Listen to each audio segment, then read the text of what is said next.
আল্লাহর কসম করে বলি, যে সমস্ত নারীরা স্বামীকে অভিশাপ দেয়, ও মরে গেলেই বাঁচতাম, ওরে ছেড়ে দিলেই বাঁচতাম, ওর পালে এসে শান্তি হলো না, আমার কপালে সুখ হলো না, বড়া পড়া মরে না কেন, বড়া পড়ার সংসারে এসে সুখ হলো না, এই হারামজাদার সংসারে এসে সুখ হলো না, আল্লাহর কসম করে বলি, যে সমস্ত নারীরা স্বামীকে অভিশাপ দিবে, ইয়াউমুল কিয়ামতের ময়দানে বিনা হিসাবে তারা জাহান্নামে প্রবেশ করবে। জোরে বলেন আল্লাহু আকবার।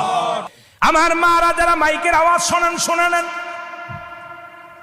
যত আপনার নামাজ, আপনার রোজা, আপনার হজ সব কিছু বরবাদ হয়ে যাবে যারা স্বামীকে লানত করবেন, স্বামীকে যারা অভিশাপ করবেন, স্বামীর বিরুদ্ধে অভিযোগ করবেন, স্বামীর প্রশংসা করবেন।